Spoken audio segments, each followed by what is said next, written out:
Hello student, स्वागत है आपका एक और नए वीडियो में। तो आज की इस वीडियो में हम बात करेंगे आचार्य रामचंद्र शुक्ल जी का जीवन परिचय। आप अपनी बोर्ड एग्जाम की कॉपी में कैसे लिखें ताकि आपको पूरे के पूरे अंक प्राप्त हो सकें।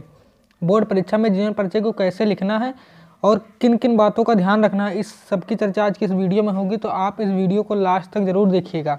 यह जीवन परिचय 5 नंबर में पूछा जाएगा, क्योंकि आपके बोर्ड एग्जाम में 5 नंबर का जीवन परिचय पूछा जाता है। 3 नंबर का आपका जीवन परिचय रहेगा और 2 नंबर का जब आप रचनाएं लिखेंगे उसका मिलेगा, यानी टोटल 5 नंबर का जीवन परिचय पूछा जाएगा। तो बस आपको 7 पॉइंट याद रखना है। केवल 7 पॉइंट यदि आप रट लेते हैं तो उसी के आधार पर आपको पूरे के पूरे अंक एग्जामिनर दे देगा, और यही 7 पॉइंट मेन रहता है जीवन परिचय लिखते समय। तो आपको इसी 7 पॉइंट को आपको रट लेना है और अच्छे तरीके से याद कर लेना है। तो आचार्य रामचंद्र शुक्ल जी का जीवन परिचय आपको कैसे लिखना है, ये मैं आज की इस वीडियो में बताऊंगा, इसलिए आपको यह वीडियो लास्ट तक अच्छे तरीके से देखते हुए चलना है। तो सबसे पहले जो आपको एग्जाम में कॉपी मिलेगी उसमें इधर भी लाइनिंग खींच लेनी है, उधर भी खींच लेनी है, अच्छे तरीके से ब्लैक पेन से खींचना है। और रेड पेन का प्रयोग बिल्कुल भी नहीं करना है, आपको ध्यान में रखना है। और इतना करने के बाद आपको यहाँ पर सबसे पहले जीवन परिचय लिखते समय संक्षिप्त परिचय डालना है।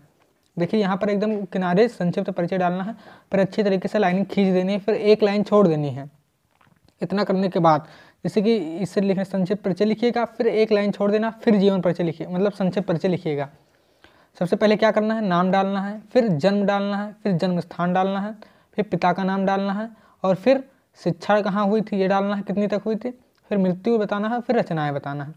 तो ये हमारे 7 पॉइंट हैं। इन 7 पॉइंट को आप अच्छे तरीके से रट लीजिए। यही 7 पॉइंट मेन रहता है। एग्जामिनर यहीं पर देखकर आपको पूरे के पूरे अंक दे देता है, क्योंकि एग्जामिनर को इतना समय नहीं रहता कि वो आप अच्छे तरीके से आपकी पूरी कॉपी को जांचें। तो आपको इन 7 पॉइंट को अच्छे तरीके से लिखना है, तनिक भी गलती इसमें नहीं करना है। तो इसमें क्या करना है, नाम क्या था, आचार्य रामचंद्र शुक्ल, ऐसे डाल देना है। फिर जन्म कब हुआ, तो सन 1884 ईस्वी में। जन्म स्थान कहाँ पर है, तो अगौना, बस्ती, उत्तर प्रदेश। पिता का क्या नाम था, तो चंद्रबली शुक्ल था। शिक्षा इंटर तक पढ़े हुए थे, और मृत्यु 1941 ईस्वी में हुई। और रचनाएं चिंतामणि, त्रिवेणी और सूरदास। तो आपको और रचनाएं याद कर सकते हो, कर लीजिए, लेकिन 3 कम से कम आपको 3 रचनाएं अच्छे तरीके से याद करना है, 3 लिखना जरूरी है। तो संक्षिप्त परिचय आपको इस तरीके से लिखना है। ऐसे ही आपको संक्षिप्त परिचय लिखना है पूरा का पूरा 7 पॉइंट में ऐसे लिख देना। सबसे पहले जिस लेखक या कवि का आप जीवन परिचय लिखना चाहते हैं, यहाँ पर नाम डालना अच्छे तरीके से, इधर भी लाइनिंग खींचनी, इधर भी खींचनी। बोर्ड एग्जाम की कॉपी में कैसे लिखना है ये मैं बता रहा हूँ, ऐसे ही आपको लिखना है। फिर यहाँ पर डालना है संक्षिप्त परिचय और बता देना है इतना। यदि आपको माता पिता का नाम याद है तो डालिएगा, नहीं याद है तो कोई बात नहीं, आपको नहीं डालना है। फिर इतना करने के बाद, संक्षिप्त परिचय बताने के बाद आपको क्या करना है, संक्षिप्त परिचय बताने के बाद आपको एक लाइन फिर छोड़ देनी है, फिर डालना है हेडिंग जीवन परिचय। देखिए ऐसे ही डालना है जीवन परिचय, ऐसे संक्षिप्त परिचय के एकदम नीचे आपको जीवन परिचय बताना है। फिर जीवन परिचय में क्या बताना है, हिंदी साहित्य के सर्वश्रेष्ठ लेखक आचार्य रामचंद्र शुक्ल जी का जन्म सन 1884 ईस्वी में उत्तर प्रदेश के अगौना जिले में हुआ।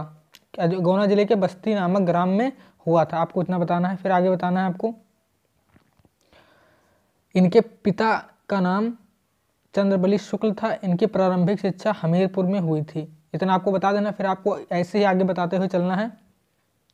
फिर अब आपको बताना है, शुक्ल जी काशी विश्वविद्यालय में हिंदी अध्यापक के रूप में कार्य करते थे, इतना बता देना है। फिर आगे बताना है हमें, हिंदी जगत के क्षेत्र में अद्वितीय स्थान रखने वाले आचार्य रामचंद्र शुक्ल जी का सन 1941 ईस्वी में स्वर्गवास हो गए। यानी ये इतना हमारा क्या होगा, इतना हमारा हो गया जीवन परिचय, यानी इतना हमें जीवन परिचय डालना है। यहाँ पर गलती से हजारी प्रसाद द्विवेदी लिख गया था, तो आपको सुधार लेना है, रामचंद्र शुक्ल जी डालना है, आपको ध्यान में रखना है। तो ये हमारा क्या होगा, जीवन परिचय। सबसे पहले हमने संक्षिप्त परिचय बताया, फिर जीवन परिचय बताया। आपको ऐसे ही लिखना है। सबसे पहले क्या करना है, सबसे पहले आपको संक्षिप्त परिचय लिखना है, फिर आपको यहाँ पर क्या लिखना है, जीवन परिचय, ऐसे डालना है हेडिंग, संक्षिप्त परिचय फिर जीवन परिचय, यानी हमारा 2 हो गए। अब एक और था हमारा क्या, रचनाएं। हमें रचनाएं भी बताना है, फिर एक लाइन छोड़ते हुए हमें हेडिंग डालनी है रचनाएं। इसमें क्या बताना है, आचार्य रामचंद्र शुक्ल को की प्रमुख रचनाएं निम्नवत है। यहाँ पर की है, आपको ध्यान में रखना है, आचार्य रामचंद्र शुक्ल जी की प्रमुख रचनाएं निम्नवत है। तो कौन कौन सी रचनाएं हैं आपको ये बता देना है, और कम से कम आपको 3 रचनाएं याद कर कर ही जाना है। तो नंबर 1 पर है सूरदास, फिर त्रिवेणी, फिर चिंतामणि, मित्रता, रसमीमांसा, हिंदी साहित्य का इतिहास। ये सभी सरल रचनाएं, आपको इसी को अच्छे तरीके से याद कर लेना है। सूरदास, त्रिवेणी, चिंतामणि, मित्रता, रसमीमांसा, हिंदी साहित्य का इतिहास। तो यदि आप इस तरीके से अपनी बोर्ड एग्जाम की कॉपी में जीवन परिचय को लिखते हैं तो 5 अंक का पूछा जाता है, पूरे के पूरे 5 अंक प्राप्त होंगे। और ध्यान रखिएगा 3 नंबर का आपका जीवन परिचय रहेगा और 2 नंबर की रचनाएं। यदि आप रचनाएं नहीं लिखेंगे तो आपको केवल 3 नंबर मिलेगा, 2 नंबर नहीं मिलेंगे। तो आपको 3 नंबर का जीवन परिचय रहेगा प्लस 2 नंबर का हमारे क्या रहेंगे, रचनाएं आपको ध्यान में रखना है। तो आपको रचनाएं लिखकर आना है, ये ध्यान में रखना है। पूरी की पूरी रचनाएं याद कर लेना अच्छे तरीके से और ऐसे ही लिखना है। यदि आप इस तरीके से लिखेंगे तो निश्चित ही आप अच्छा नंबर पाएंगे। तो आशा करता हूँ कि आपको यह वीडियो पसंद आई होगी। वीडियो पसंद आए तो वीडियो को लाइक कर दीजिए, चैनल पर नहीं तो सब्सक्राइब कर लीजिए। मिलते हैं अगले वीडियो में, तब तक के लिए जय हिंद।